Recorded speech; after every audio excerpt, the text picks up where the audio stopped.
Hello friends, कैसे हैं आप सभी। आई होप आप सब अच्छे होंगे। Study time with Vicky channel पर आपका स्वागत है। आज के हम इस वीडियो में करेंगे पॉलिटी के क्वेश्चंस ऑब्जेक्टिव, और ये सारे होंगे प्रस्तावना से रिलेटेड। ये एक इम्पोर्टेंट चैप्टर है जिससे काफ़ी क्वेश्चन आते हैं। तो चलिए देर न करते हुए वीडियो को शुरू करते हैं। भारतीय संविधान के किस भाग को उसकी आत्मा की आख्या प्रदान की गई है? ऑप्शन ए राज्य के नीति निर्देशक तत्व, ऑप्शन बी प्रस्तावना, ऑप्शन सी मौलिक अधिकार, या फिर ऑप्शन डी संविधान के अनुच्छेद किसको दी गई है? क्वेश्चन एक का आंसर है बी प्रस्तावना को। नेक्स्ट क्वेश्चन, सेकंड क्वेश्चन है भारत में जनप्रिय संप्रभुता है क्योंकि भारत के संविधान की प्रस्तावना शुरू होती है इन शब्दों से। किन शब्दों से शुरू होती है? ऑप्शन ए लोक गणराज्य, ऑप्शन बी लोकतंत्रवादी भारत, ऑप्शन सी लोक प्रभुसत्ता, या ऑप्शन डी हम भारत के लोग। किससे शुरू होती है? तो इसका आंसर है ऑप्शन डी हम भारत के लोग। ये नेक्स्ट क्वेश्चन चलते हैं। धर्मनिरपेक्षता का अर्थ है? ऑप्शन ए राज्य सरकार सभी धर्म के खिलाफ, ऑप्शन बी राज्य सरकार द्वारा एक धर्म को स्वीकार, ऑप्शन सी राज्य सरकार द्वारा किसी धर्म को स्वीकार नहीं करना, या फिर डी उपरोक्त में से कोई नहीं। ये क्वेश्चन यूपी कांस्टेबल 2014 में आया है। तो इसका आंसर है सी राज्य सरकार द्वारा किसी धर्म को स्वीकार नहीं करना। ये फोर्थ नंबर। भारत एक धर्मनिरपेक्ष राज्य है, इसका मतलब है क्या है? ऑप्शन ए भारतीय राज्य धर्म विरोधी नागरिकों का समर्थन करता है, ऑप्शन बी बहुसंख्यक समुदाय के धर्म का समर्थन करता है, ऑप्शन सी अल्पसंख्यक समुदाय के धर्म का समर्थन करता है, या फिर ऑप्शन डी किसी निश्चित धर्म का समर्थन नहीं करता है। ये क्वेश्चन आरआरबी गुड्स गार्ड 2006 में आया है। तो क्या है इसका आंसर? इस क्वेश्चन का आंसर है किसी निश्चित धर्म का समर्थन नहीं करता है। गणतंत्र होता है? ऑप्शन ए केवल एक लोकतांत्रिक राज्य, ऑप्शन बी अध्यक्षीय पद्धति शासन वाला राज्य, ऑप्शन सी संसदीय पद्धति शासन वाला राज्य, या फिर ऑप्शन डी राज्य जहां पर अध्यक्ष वंशानुगत रूप से ना हो। ये क्वेश्चन आरआरबी में आया है, टीसी में भी आया है 2006 में। तो इस क्वेश्चन का आंसर है ऑप्शन डी राज्य सरकार जहां पर अध्यक्ष वंशानुगत रूप से ना हो। 6 नंबर क्वेश्चन है निम्न में से कौन से वे दो शब्द हैं जिनका समावेशन 42 जो अमेंडमेंट हुआ था संशोधन, उसके द्वारा संविधान की उद्देशिका में किया गया था, जोड़े गए थे? ऑप्शन ए प्रभुत्व संपन्न लोकतांत्रिक, ऑप्शन बी समाजवादी धर्मनिरपेक्ष, ऑप्शन सी धर्मनिरपेक्ष गणतंत्र, या फिर ऑप्शन डी धर्मनिरपेक्ष लोकतांत्रिक। ये क्वेश्चन एसएससी 2002 में आया है। क्या है इसका आंसर? तो इस क्वेश्चन का आंसर है ऑप्शन बी समाजवादी धर्मनिरपेक्ष। ये दो शब्द उद्देशिका में जोड़े गए थे। भारतीय संविधान के प्रस्तावना में भारत को किस रूप में घोषित किया गया है? ऑप्शन ए एक सार्वभौम प्रजातंत्र गणतंत्र, ऑप्शन बी एक समाजवादी प्रजातांत्रिक गणतंत्र, ऑप्शन सी एक प्रभुत्व संपन्न समाजवादी धर्मनिरपेक्ष प्रजातंत्र गणराज्य, या फिर ऑप्शन डी इनमें से कोई नहीं। ये क्वेश्चन बिहार पीएससी में आया है 1998 में। तो क्या है इस क्वेश्चन का आंसर? इस क्वेश्चन का आंसर है ऑप्शन सी एक प्रभुत्व संपन्न समाजवादी धर्मनिरपेक्ष प्रजातांत्रिक गणराज्य। भारत एक गणतंत्र है, इसका अर्थ है? ऑप्शन ए सभी मामलों में अंतिम अधिकार जनता के पास है, ऑप्शन बी भारत में संसदीय शासन व्यवस्था है, ऑप्शन सी भारत में वंशानुगत शासन नहीं है, या फिर डी भारत राज्यों का एक संघ है। क्या है इस क्वेश्चन का आंसर? ये क्वेश्चन यूपी पीसीएस 1997 में आया हुआ है। तो इस क्वेश्चन का आंसर है ऑप्शन सी भारत में वंशानुगत शासन नहीं है। निम्न में से कौन सा शब्द भारत के संविधान की उद्देशिका में नहीं है? ऑप्शन ए पंथ निरपेक्ष, ऑप्शन बी लोक कल्याण, ऑप्शन सी समाजवादी, या फिर ऑप्शन डी प्रभुत्व संपन्न। ये क्वेश्चन एमपीपीएससी 2004 में आया हुआ है। तो इस क्वेश्चन का आंसर है ऑप्शन बी लोक कल्याण। 10th नंबर क्वेश्चन है कल्याणकारी राज्य का उद्देश्य है? ऑप्शन ए अधिकतम संख्या का अधिकतम कल्याण सुनिश्चित करना, ऑप्शन बी कमजोर वर्गों के कल्याण का प्रबंध करना, ऑप्शन सी सभी नागरिकों को स्वास्थ्य सुविधाएं प्रदान करना, या फिर ऑप्शन डी उपयुक्त में से कोई नहीं। ये क्वेश्चन यूपी सबऑर्डिनेट में आया 2004 में।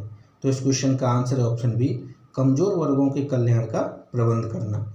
नेक्स्ट, भारत को एक गणराज्य मुख्य रूप से माना जाता है क्योंकि ऑप्शन ए, राजाध्यक्ष का चुनाव होता है। ऑप्शन बी, उसे 15 अगस्त 1947 को स्वतंत्रता मिली थी। ऑप्शन सी, उसका अपना लिखित संविधान है। या फिर ऑप्शन डी, उसकी सरकार संसदीय प्रणाली के अनुसार है। यह क्वेश्चन एसएससी 1999 में आया हुआ है। तो इसका आंसर है ऑप्शन ए, राजाध्यक्ष का चुनाव होता है। भारतीय संविधान की प्रस्तावना के सिलसिले में निम्न में से कौन सा क्रम सही है? ऑप्शन ए, गणतंत्र, जनवादी, धर्मनिरपेक्ष, समाजवादी, सार्वभौम, सत्ता संपन्न। ऑप्शन बी, सार्वभौम, सत्ता संपन्न, समाजवादी, जनवादी, धर्मनिरपेक्ष, गणतंत्र। ऑप्शन सी, सार्वभौम, सत्ता संपन्न, जनवादी, धर्मनिरपेक्ष, समाजवादी, गणतंत्र। या फिर ऑप्शन डी, सार्वभौम, सत्ता संपन्न, समाजवादी, धर्मनिरपेक्ष, जनतावादी, गणतंत्र। ये क्वेश्चन बिहार पीएससी में 1995 में आया हुआ है।